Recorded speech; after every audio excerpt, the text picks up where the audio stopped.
Hello 7th class students. Continuing with the chapter nutrition in human beings and nutrition in animals. हमने अभी तक पिछली 4-5 videos में chapter पढ़ लिया है जिसमें हमने nutrition in human being start किया था कि जो ह्यूमन बीइंग में न्यूट्रिशन है एलिमेंट्री कैनाल के पार्ट्स पढ़े थे, mouth, buccal cavity, ओसियोफेगस, after stomach, small intestine, large intestine and anus. तो हमने पिछली वीडियो में डाइजेशन स्मॉल इंटेस्टाइन तक कंप्लीट कर ली थी। तो थोड़ा सा रिवाइव करते हुए कि फूड माउथ से गया, टीथ, टंग, सलाइवा ऐड हुआ और एपिग्लोटिस हमने वल्वा पार्ट पढ़ा। उसके बाद बक्कल कैविटी में आ गया हमारी फूड पाइप से होते हुए स्टमक में आया। स्टमक में उसमें एसिड्स का अटैक हुआ, बाइल जूस का ऐड हुआ, उसके बाद हाइड्रोक्लोरिक एसिड हुआ, स्टमक की मसल्स ने वर्क किया तो फूड आ जाता है हमारा स्मॉल इंटेस्टाइन में। और स्मॉल इंटेस्टाइन में ऑलमोस्ट क्या है, जो डाइजेशन है वो कंप्लीट हो जाती है, डाइजेशन भी और एब्जॉर्प्शन भी। स्मॉल इंटेस्टाइन के 3 पार्ट पढ़े थे हमने, ड्यूडेनम, ज्यूजुनम एंड इलियम। जो डाइजेशन होनी है वो सिर्फ होनी है ड्यूडेनम और ज्यूजुनम पार्ट में। जो इलियम पार्ट है उसने सिर्फ एब्जॉर्प्शन का काम करना है। तो हमारी जो डाइजेशन है वो स्मॉल इंटेस्टाइन में कंप्लीट थी। जो प्रोटीन्स थे पेप्टाइड्स में कन्वर्ट हो गए, वो पेप्टाइड्स कन्वर्ट हो गए अमाइनो एसिड में। यहाँ पे एंजाइम कौन सा था हमारे पास, प्रोटीएजेज। तो प्रोटीन्स पेप्टाइड्स चेंज हो गए अमाइनो एसिड में, फैट्स कन्वर्ट हो गए थे फैटी एसिड और ग्लिसरॉल में, स्टार्च हमारा कन्वर्ट हो गया था माल्टोज में। और जितने भी कार्बोहाइड्रेट थे, मैंने आपको पहले भी बताया है कि जो कार्बोहाइड्रेट की डाइजेशन है वो माउथ से स्टार्ट हो जाती है, इंस्टेंट सोर्स है एनर्जी का। तो जो कार्बोहाइड्रेट के सोर्सेज हैं, फ्रुक्टोज है, माल्टोज हैं, सुक्रोज हैं, ये सारे एंड प्रोडक्ट किसमें कन्वर्ट हो गए, हमारे ग्लूकोज में। तो एंजाइम फ्रुक्टोज को ग्लूकोज में कन्वर्ट करने में लगा, फ्रुक्टेज माल्टोज ग्लूकोज में कन्वर्ट हुआ, माल्टेज सुक्रोज ग्लूकोज में कन्वर्ट हुआ बाय सुक्रेज। तो हमारी जो डाइजेशन की प्रोसेस है स्मॉल इंटेस्टाइन में, हमारी जितनी भी डाइजेशन है यहाँ पे आके हमारा फूड क्या हो जाता है, 100% क्या होगा, डाइजेस्ट हो जाएगा। जो अनडाइजेस्टेड फूड है वो चला जाएगा लार्ज इंटेस्टाइन में। अब फूड क्या हो गया, डाइजेस्ट हो गया।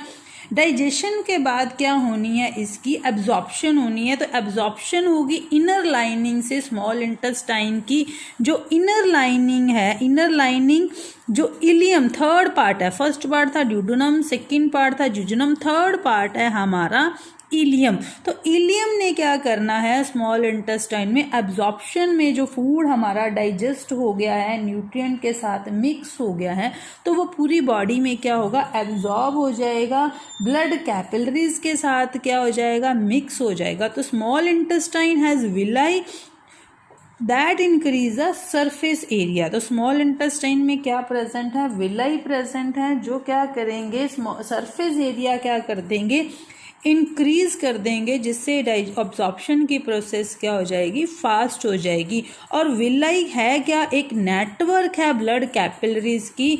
और यहाँ पे आके जो डाइजेस्टेड फूड है, जो फूड ग्लूकोज है, कार्बोहाइड्रेट्स है, प्रोटीन्स है, जो डाइजेस्ट हो चुके हैं, जो अमाइनो एसिड में, ग्लूकोज में, फैटी एसिड और ग्लिसरॉल में कन्वर्ट हो चुके हैं, वही फूड यहाँ पे आके सॉल्ट और मिनरल के साथ मिक्स होके पूरी बॉडी में उनकी क्या हो जाएगी, सप्लाई हो जाएगी। और सॉल्युबल जो न्यूट्रिएंट्स हैं वो डिफ्यूज हो जाएंगे through the thin walls and carried to the all parts of the body for the use.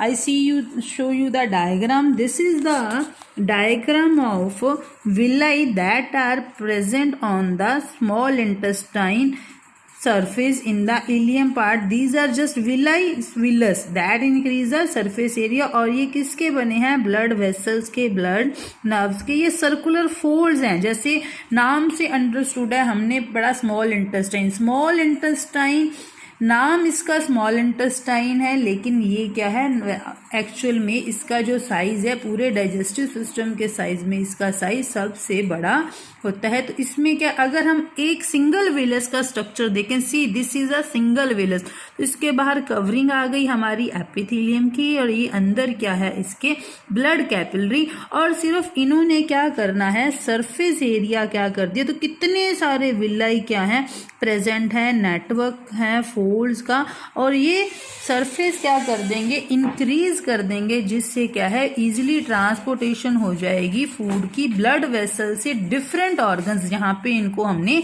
Use करना है, where they are use to build, as proteins are used for body building, fats are used, are absorbed.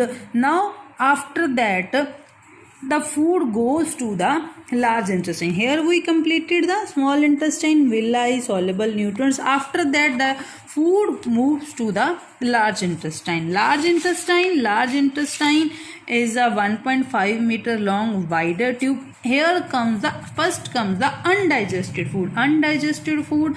Unabsorbed food passed into the anterior part of a large intestine called colon. Large intestine has two parts, colon, second part rectum and another part anus. So जो undigested unabsorbed food है वो आ गया हमारा colon part में। और large intestine का function क्या है, मेन फंक्शन है कि फूड में जो एक्सेस वाटर है, सॉल्ट्स हैं, मिनरल्स हैं, वो क्या हो जाएंगे एब्जॉर्ब हो जाएंगे। अब हमने पढ़ा कि स्मॉल इंटेस्टाइन में डाइजेशन क्या हो गई, कंप्लीट हो गई।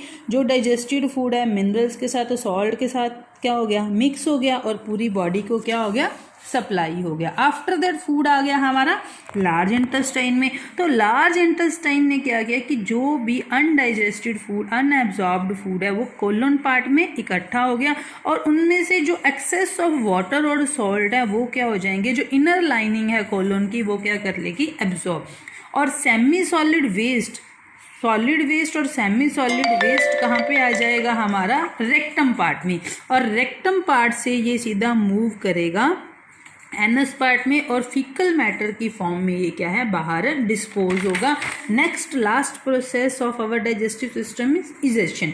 Semi solid waste called faecal matter passes through the opening called the anus. Digestion complete हो गई, excess water semi solid waste कहाँ आ गया हमारा पोस्टीरियर पार्ट में, और पोस्टीरियर पार्ट से रेक्टम से ये कहाँ पे मूव कर गया एनस में, और एनस से बाहर ओपनिंग है कि जहाँ से फीकल मैटर क्या आ जाएगा पास आउट हो जाएगा। अब एक और छोटा सा स्टेप रह गया हमारा असिमिलेशन। असिमिलेशन जैसे हमने अमीबा में 5 स्टेजेस पढ़ी, पहला इजेशन पढ़ा, फिर डाइजेशन पढ़ा, फिर हमने पढ़ा था एब्जॉर्प्शन और असिमिलेशन। असिमिलेशन का मतलब क्या है कि जो फूड है कि जहाँ जहाँ पे फूड की यूजेस होनी है वहाँ पे ब्लड जो कैपिलरीज हैं वो वहाँ पे बॉडी पार्ट्स को सर्कुलेट कर देंगी। तो एब्जॉर्प्शन के बाद असिमिलेशन होगा। मीनिंग ऑफ असिमिलेशन, ब्लड ने जो न्यूट्रिएंट्स एब्जॉर्ब किए, जो carbohydrates, fats, protein, amino acid में, फैटी एसिड, ग्लिसरॉल में कन्वर्ट हो गई, उनके साथ विटामिन और मिनरल्स ऐड हो गए, वो पूरी बॉडी में क्या कर जाएंगे सर्कुलेट कर जाएंगे। तो ग्लूकोज फर्स्ट न्यूट्रिएंट हमने यहाँ पे कन्वर्ट किस में किया, कार्बोहाइड्रेट किस में कन्वर्ट हो गए ग्लूकोज में। तो ग्लूकोज इंस्टेंट सोर्स है, एनर्जी रिलीज करेगा in the form of ATP. Glucose ATP और ऑक्सीजन के साथ मिलके क्या करेगा एनर्जी रिलीज करेगा। अगर जो एक्सेस ग्लूकोज है वो किस में कन्वर्ट हो जाएगा ग्लाइकोजन में। जो अमाइनो एसिड हमारे पास कहाँ से आए प्रोटीन से, और प्रोटीन्स क्या है हमारा बॉडी बिल्डिंग है, मसल्स को बिल्ड करने में हेल्प करती हैं। तो अमाइनो एसिड क्या करेंगे बॉडी के रिपेयरिंग पार्ट्स को, वूंड्स की फॉर्मेशन में हेल्प करेंगे।